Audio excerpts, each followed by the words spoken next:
and like facts were not in yet, and there just wasn't a lot of stuff that was known yet, and like the dude's not even been in the office yet. And I get that, like, it's of course like there are actual actions to respond here to, like Zohran lobbying against G throwing his hat in the race, but there is to me like a degree to which the volume and intensity of the discussion online about this stuff just.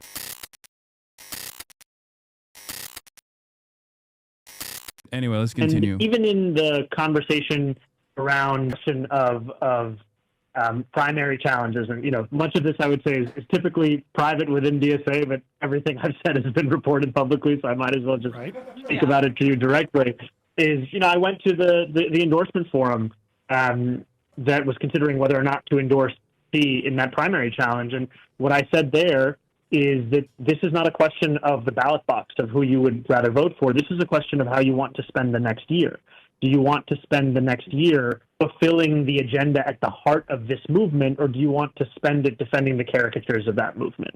And the decision that I made, and the one that I shared with other members that night as they were considering how to participate in that democratic process, is to maximize every chance we have to fulfill the promises we made door after door, call after call, with many New Yorkers who had otherwise lost faith in politics years ago, so that we can tell them that success isn't just measured in the election we've already had, but also in our fulfillment of the agenda at the heart of that election. Well, and yes. I think that this... Oh, sorry.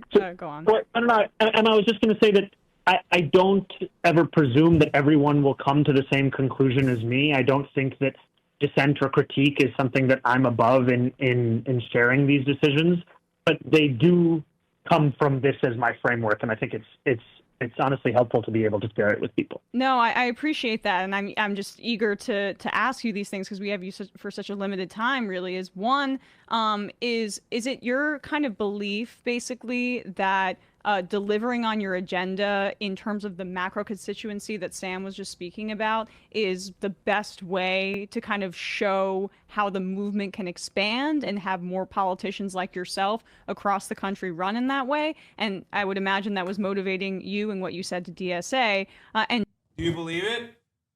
Believe what? Is it valid? What are your takes on it? I don't get into this stuff. Oh, DSA, you're anti-electoralist. No, I just mean I don't talk about. I don't know if anyone needs my opinion on intra-DSA conflict. You're the real revolutionary. No, I don't think anyone cares, or I don't even care about my opinion on this kind of thing. That's me. I have some friends who heard him speak at the DSA thing. What do they think? And I think that, people are turning this into like, oh, he doesn't want, this is what I've heard, is like, people are viewing it as he like doesn't want Jeffries gone or whatever. And it seemed to be more about like, does DSA commit the resources to this one race in which they're going to be likely outspent many times over, or do they use their resources differently? I mean, Jeffries is popular in his, in his capacity as an elected official. Yeah. So it's like, I don't know, that's that seems to be the debate, as opposed to like Zohran thinks Jeffries is doing a good job or whatever, and shouldn't be kicked out. I mean, and I would also emphasize too that like I like Chi, and like I think people should primary, like I think like should Hakeem Jeffries be primaried, and should people like be constantly levying like challenges against the Democratic Party leadership? My answer is yes. I also like, I get the DSA argument. I also think in like Zohran's case, he has like a particular needle to thread with like, there's a world where next year Hakeem Jeffries becomes Speaker of the House, and he's like not easily, if like almost certainly not possibly dislodged in a primary process at this moment. And if Zohran wants to do stuff, and he's like trying to also court Hochul and do this like deliver stuff, a deliver agenda in the next year, then again, like I see that argument. Could you go up a little bit to someone who was just, they responded? It's a red chatter, a little bit up. There you go. Yeah, I'm just want to read it. Brandon, I read the Socialist Majority Caucus argument against endorsing USA and thought it was bad. I read Groundwork Caucus's rebuttal, and I agree with their assessment. I don't care. This is what I said. I don't know anything about this stuff. Yeah, I don't care. I hesitate to weigh in on like this, like this shit. Like I said this yesterday. Like I understand the arguments, and that's like kind of as far as I feel like I can go. I just think that no matter what, Hakeem Jeffries is going to be a significant hurdle against Zohran Mamdani's agenda. And anyone that thinks that that is not going to be the case is wrong. And I think that primarying, or at least trying to primary every candidate, no matter how powerful they are within the Democratic Party infrastructure, is a good thing ultimately.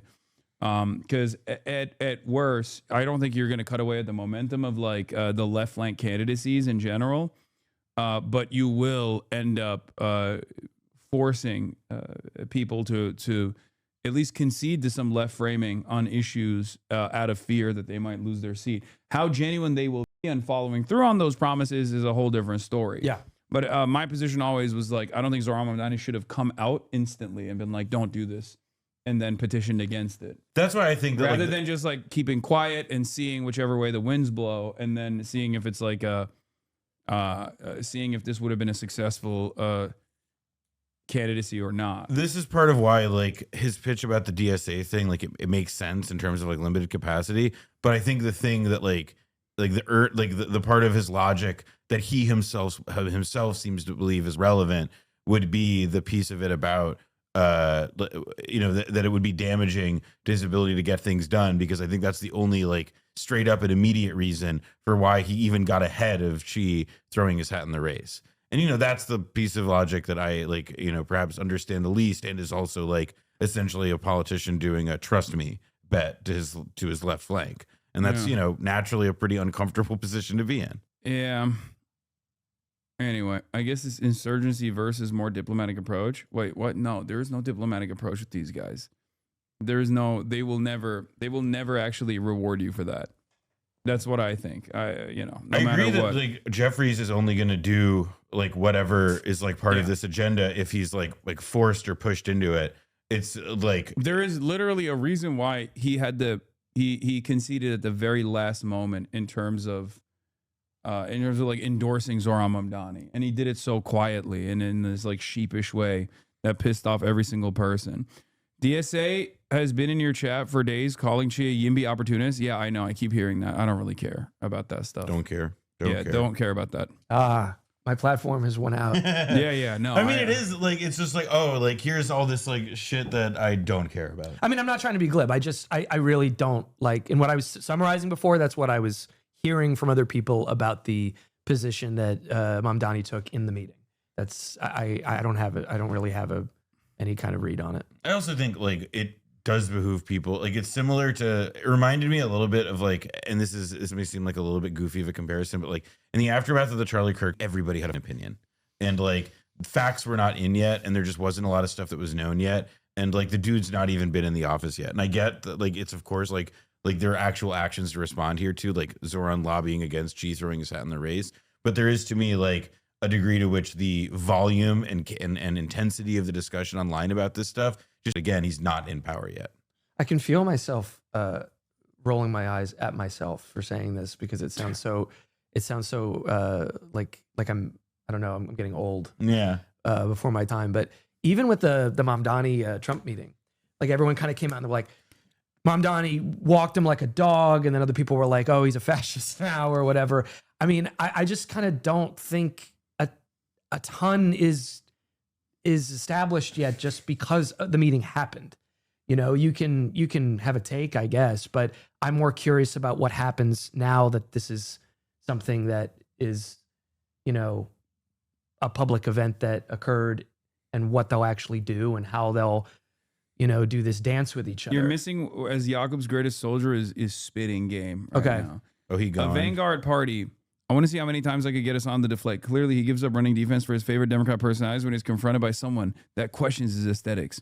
A Vanguard party is probably not the very best. nice. Aesthetics. A Vanguard party is probably not the best for the United States at the current moment. Okay. There's a severe lack of class consciousness among the working class. Agreed. Sure. And that must be cultivated before it can be meaningfully organized. Agreed. Recognizing that and the revisionist nature of existing American socialist parties, the Greens are a good alternative that isn't explicitly capitalist like the Democratic Party. Sure. He wants to funnel the revolutionary sentiment in the direction of Greens. Yeah. Awesome. That's what I was trying to say earlier. Yeah. There is not effect in letting a non-capitals party co-opt the very meager amount of radical sentiment that is existing. Meager, that's a good word for this particular point of view. Is in non-existent.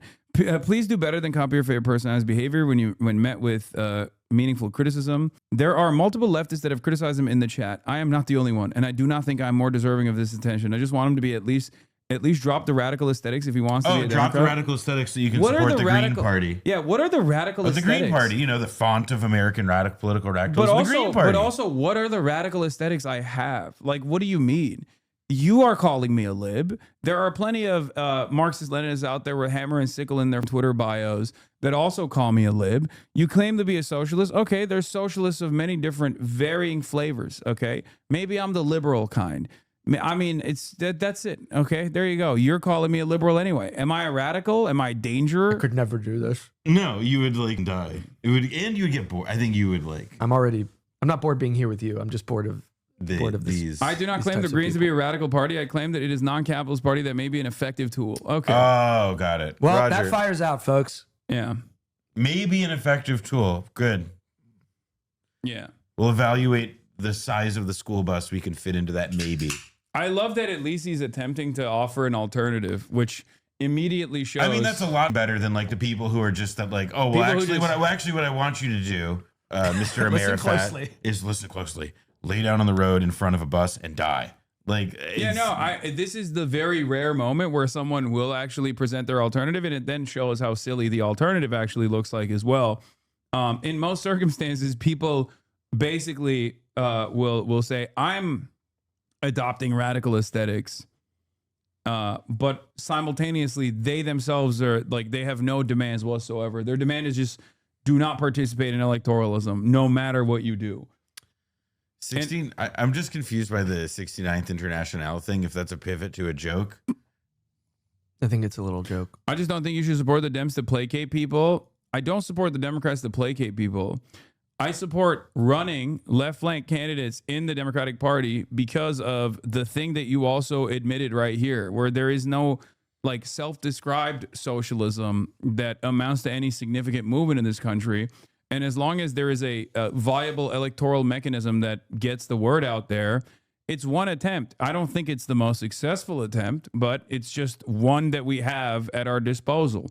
This is where the masses are. So you have to go where the masses are. If the masses are self-described liberals that consider themselves to be in the Democratic Party orientation of liberalism, you have to go to where they're at and work amongst them, work within the confines of their understanding. It is what it is. That's it.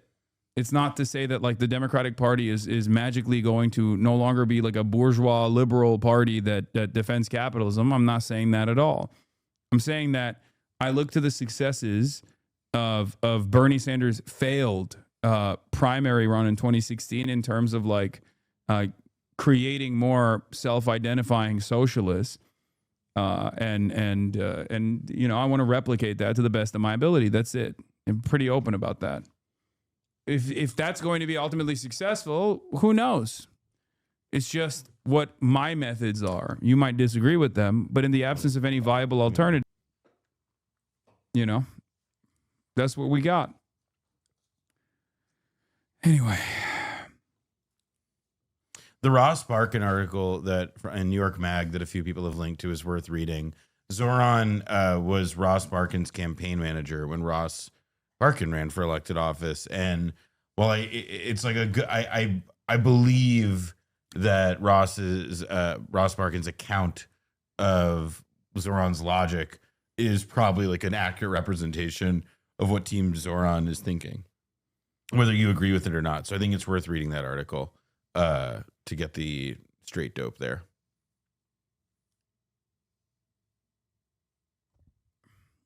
Yeah. I thought the trigonometry Brits called you a communist, which is it? I'm anything and everything at the same time. As mayor-elect, one of Zohran Mamdani's first acts was to squelch an insurgent leftist political campaign. If this, like Mamdani's chummy meeting with Donald Trump, was obviously jarring, it carried a certain logic. He had been open about the fact that he did not want Chiose, a popular leftist 27-year-old city council member, to undertake a primary challenge against House Minority Leader Hakeem Jeffries next year. To make his point subtly, he had disinvited Ose from his victory party. Then, to make it more bluntly, he showed up at a meeting of the Democratic Socialists of America and told everybody not to endorse Ose. Ultimately, DSA listened to its mayor. Why has Mamdani been acting this way? Why does he seem to be forsaking another young leftist who is attempting in some form to do exactly what Mamdani just did? Shock the world by defeating a heavily favored creature of the Democratic establishment. And it is because he is worried about, having the wind of socialism knocked out of its sails before it actually takes root. And Barkin makes the specific comparison or the specific link that that like essentially Hochul does not want Jeffries primaried, and that there is a certain amount of placating her specifically that is a part of like trying to get pieces of his agenda through. But I that's the major tactical decision that I vehemently disagree with, because the DSA is inevitably going to endorse a challenger to Kathy Hochul, at which point Zohran is going to do what? Well, that's my governor. She's offering me funds, so I have to defend her. Or is he going to go for, is he going to go for the kill shot?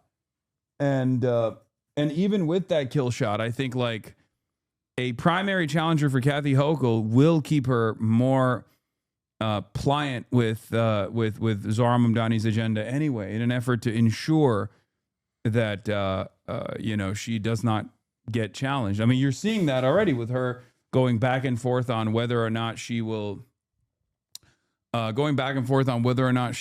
around and add an additional tax to the super wealthy in New York City, right? Something only she can do at New York State, right? I mean, I agree. Like, I think it's to me, this is part of why I don't like weighing in, because it's just like the facts are that like he's making a bet. I don't like Hakeem Jeffries. I don't like Kathy Hochul. I'm also not the mayor. I don't have to be in the position. Like to me, it's a bet. It's a hard one to swallow, and I'm not sure I would, but that's the logic. Yeah, my point is, downside is easy. Hochul and Jeffries are close allies. Zohran needs Hochul to get childcare and free buses done. That's politics. I just don't think that she's going to do that. Whether Zohran, a lot of people I respect agree with you on that. That Hochul is not trustworthy. That she will not bow to pressure in the end, and that a lot of this is like a bit of a delay game, so that she can essentially buy time and goodwill before she can essentially play the same role. Yeah, I think these guys only respond to pressure. Like, they respond to either a fear that they will be unseated, or they get unseated, and you put a person in power that will do the job. And in the case of Hochul, there's also like a lot of anxiety about the fact that, okay, the last time we had this centrist Democratic governor who, and there was like a wellspring of, support for progressive policies, that governor, in concert with the Independent Democratic Caucus, a special group within the New York State legislature that helped block anything good in concert with Cuomo for years, like, there was this centrist governor who was like the fly in the ointment. And so I think it just comes down to Zohran says, this is how you preempt that. Win flies, I guess, with honey, suppose, but I don't know, or whatever the fucking metaphor is. Point though, honey. Yeah, I think so. It's not. It's my contribution. Yeah, I just don't. Then with vinegar. And then with vinegar, that was the polarity I couldn't figure out there. Look, I'm skeptical that Hochul will bend, in our direction on this. Yeah. And I like Chi. And two, does that mean that you're ruling out supporting primary challenges broadly throughout the city? No, that I've made no sweeping decision on something at like a larger level as that. And to your first question, I think often about what Bernie said at our rally, which was that what our opponents in the campaign feared the most was the power of example. And that example is not of just winning the election. That's the example of delivering a rent freeze, of fast and free buses, of universal childcare, because those are things you can hold on to. Those are things that you can actually feel and see in your life. And so much of politics is this game of translation where a politician says something and then you have to jump through 10 hoops to understand how it relates to you, or if you're eligible, or if you hit the threshold. And these are not things that require that kind of a translation. These are things that are direct to our lives. And I think that it's, I remember when I was running for assembly, a friend of mine, Kara McCurdy, who's an incredible photographer who works on our campaign, I gave her the palm card that we had just designed with Anish, who actually created the logo for this mayoral campaign. And I thought it was the best palm card we'd ever made. And she looked at it and she said, "What do these words mean?" And we were just using a language that speaks only to a very specific set of people. And I think it just comes back to that you need to speak directly to people, you need to speak about policies that are also direct to their lives, and it all needs to be without translation. And so to me, once we succeed in the fulfillment of any part of this agenda, it becomes an example of why New Yorkers made the right decision to believe that politics could be more than this, as opposed to that they were wrong to have hope again. I don't want. And Please give bro a better mic. Yeah, I mean, it's leftist audio. It's leftist video, leftist audio. It's dog shit. That's how you know it's real. Net agreement with socialism 18 to 24 plus 31%, 25 to 44 plus 22%. That's actually crazy numbers, I think. 25 to 44. Sorry, -3, only -3 for 45 to 64. That's fucking crazy. Yeah. Democrats with a plus 28%. Republicans at only -6%. Republicans are more favorable towards socialism than independence? It's all generational in this country, man. It's also so fucking segmented by age. It's so insane. What the fuck? No, it's not agree. Yeah, no, but the point is that like if Republicans only are like -6% on it, like that's fucking nuts. But you also see how it's like at the like where like it gets like the disapproval of socialism appears is like in the age. It's like it's just age. Yeah, like sure. These fucking old heads. Yeah, ACP was right. MAGA communism is real. Communism is I think it's because socialism. I mean, look, this just gets to like how in America and in most Western countries, elections come down to new thing or old choice. And socialism has the benefit of being like a perpetual thing on the horizon in American politics, never an actual existing part of our fabric or establishment. So to me, it's like, yeah, like a lot of people of younger generations probably hear like socialism and it's presented as an alternative, and maybe they can find a way to like, whip it or warp it into somehow being a conservative thing, or patriotic socialism, as some tried. Socialism is commonly defined as a social and economic system that calls for public rather than private ownership or control of property and natural resources. Generally speaking, do you agree or disagree with the principles of socialism? 42% of Americans polled say they agree. 39% of Americans polled say disagree. This isn't happening because like there's people who are being organized at the assembly line or finding themselves in the throes of like Marxist-Leninist text. This is happening because people look around and they're like, this shit sucks. Yeah, exactly. Like it sucks so bad. I'm willing to fucking take a shot in the dark at this like scary other version of governance that I've been told my whole life is bad and wrong. But because I do not trust the current people in power so much that maybe they were lying to me about this other thing being scary. That's how desperate people are getting. And the worse things get for people, the more welcoming they will be towards this other alternative. Well, especially as things seem to get better and better in the parts of the world, or at least seem like things seem stable in the parts of the world that do have this kind of self-declared kind of political, administration.